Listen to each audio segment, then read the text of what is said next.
kapasitas maksimum 10 kg. Kemudian di sini ada alat-alatnya, ada AT kelas F2 maksimal 10 kg. Kemudian ada AT M1 dengan beberapa anak timbangan yang lain. Ada beberapa pengujian yang akan kita lakukan berdasarkan syarat teknis nomor 131 tahun 2015.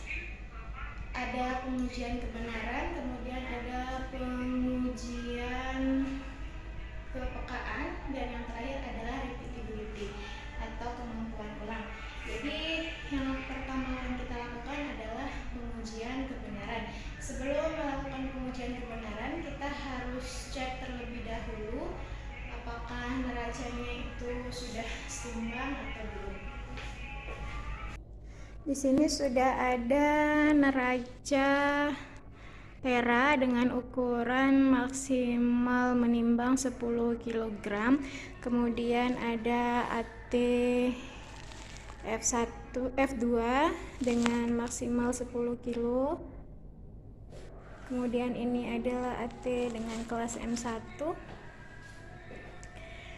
Untuk BKD dari neraca dari timbangan ini sendiri, karena maksimalnya adalah 10 kg, berarti BKD-nya adalah 2,5 gram atau 2500 mg.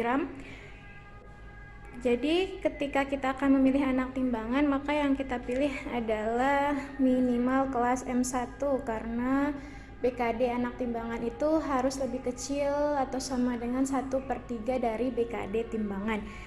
Sehingga yang anak timbangan yang cocok itu adalah M1 dan M1 minimal dan terus ke atasnya. Di sini saya akan menggunakan anak timbangan F2. Untuk mengetahui neracanya sudah setimbang atau belum, kita akan mengeratir.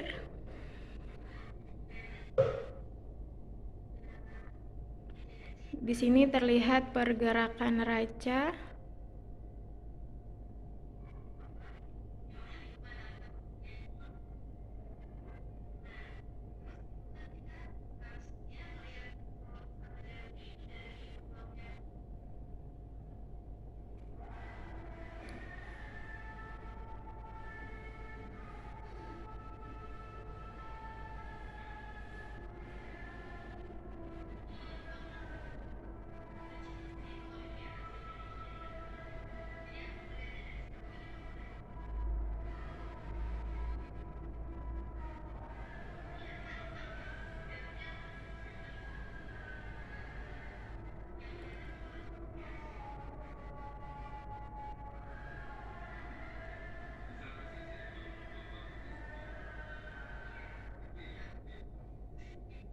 Nah, jadi kita bisa lihat pergerakannya dari kanan ke kiri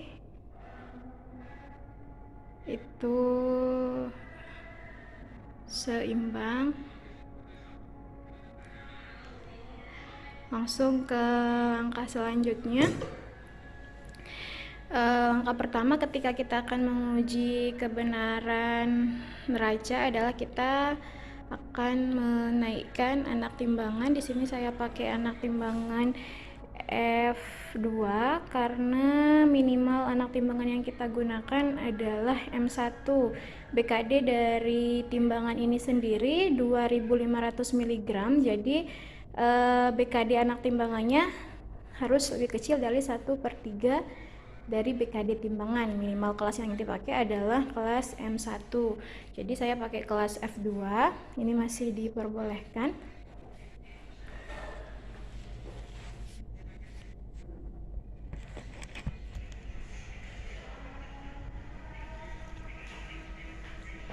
Kita posisi neraca masih dalam keadaan belum dieratir.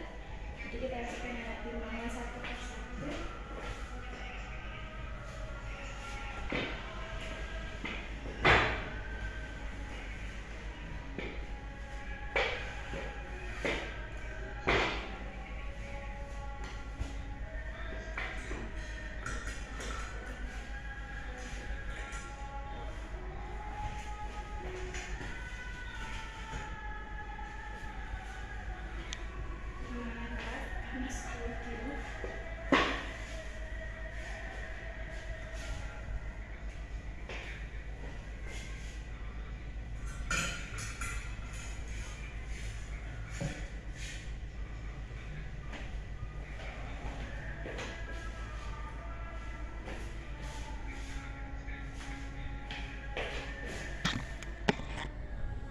Jadi, langkah pertama ketika kita akan menguji kebenaran timbangan, kita eratir terlebih dahulu setelah kita naikkan muatan di kedua sisi.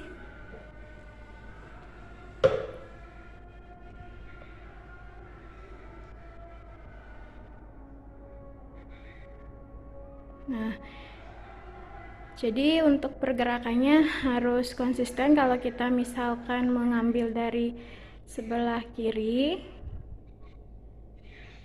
jadi kita catat di cerapan simpangan dari sebelah kiri kemudian ke kanan.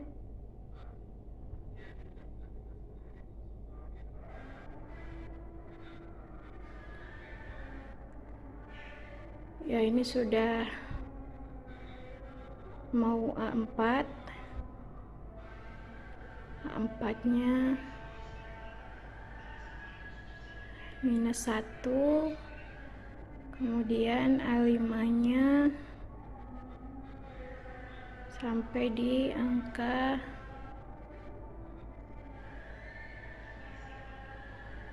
4 ya. Selanjutnya ini tanpa imbuh.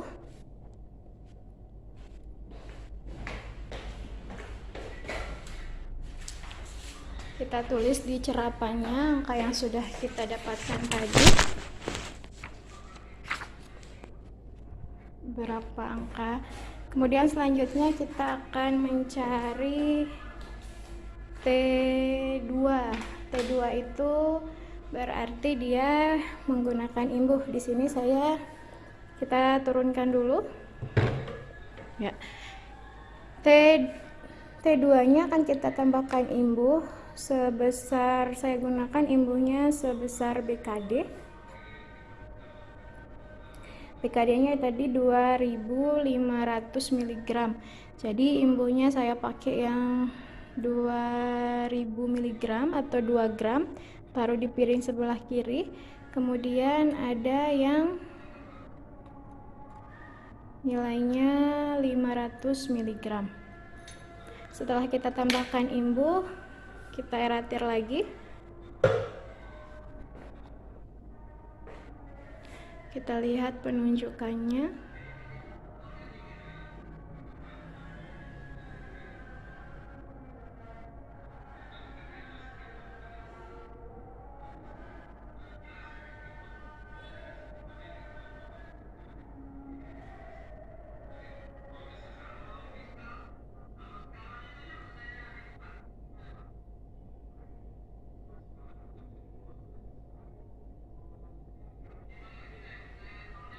Ini untuk nilai T2-nya karena dia melebihi skala, maka di sana kita bisa secara otomatis menyimpulkan bahwa nilai kebenarannya adalah sah. Oke, kita turunkan dulu untuk BKD-nya. Selanjutnya pengujian yang kedua. Pengujian yang kedua adalah sensitivitas kepekaan, itu dikatakan sah. Minimal ketika kita tambahkan imbuh, dia bergerak, indeksnya bergerak minimal 3 skala. Jadi ketika kita tambahkan imbuh, nanti indeksnya akan bergerak minimal 3 skala. Kita coba tambahkan imbuh.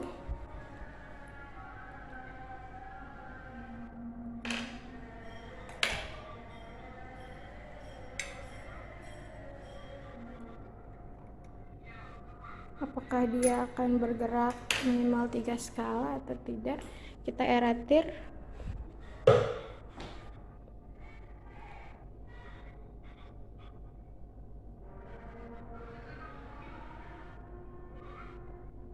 Kita tunggu.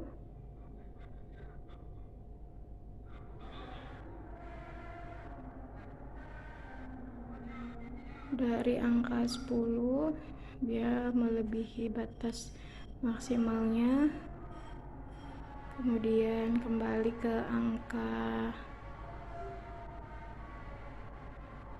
13, kembali lagi ke batas maksimalnya, kemudian kembali lagi ke angka 10. Nah, jadi dari pengujian kepekaan, karena dia sudah bergerak lebih dari 3 kali, bahkan sampai 5 kali, 6 kali, jadi itu sudah menunjukkan bahwa timbangan ini kepekaannya berarti sah ya. Di sini kita taruh imbungnya 2500, muatannya tadi adalah 10.000 gram. Jadi pengamatan untuk indeks kepekaannya itu berarti sah. Selanjutnya, yang ketiga itu adalah pengujian repeatability atau kemampuan ulang. Kita turunkan dulu.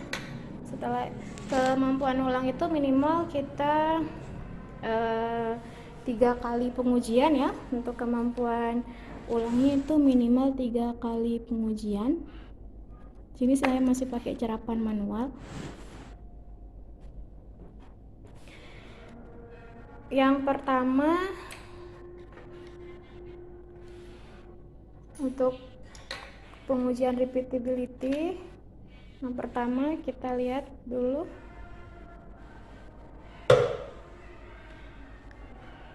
karena simpangannya itu memang sedikit dan terlalu dekat jaraknya, maka bisa kita berikan sedikit gangguan di salah satu sisi untuk mendapatkan hasil yang lebih valid. Kita coba berikan gangguan sambil mencatat nilai dari T1. Kita tunggu dulu sampai penunjukannya nanti di luar batas maksimal.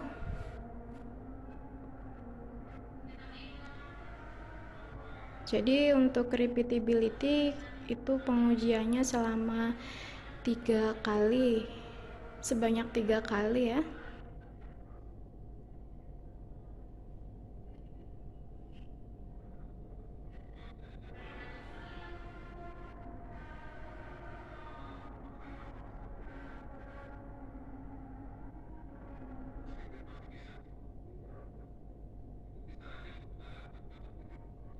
Sekarang sudah bisa kita catat berapa pergerakannya.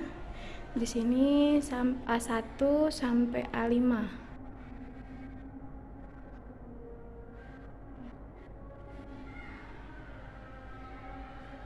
Nah, jadi di cerapannya sudah kita dapatkan A1-nya mulai dari min 15, kemudian 20, 13.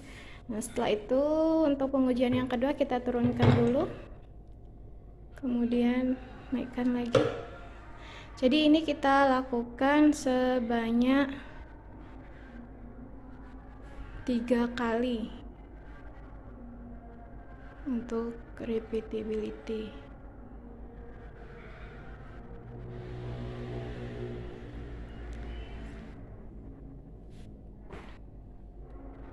Untuk pengujian repeatability, ketika selisih penunjukannya itu lebih kecil dari BKD, maka dia secara otomatis dikatakan sah pengujian repeatability-nya.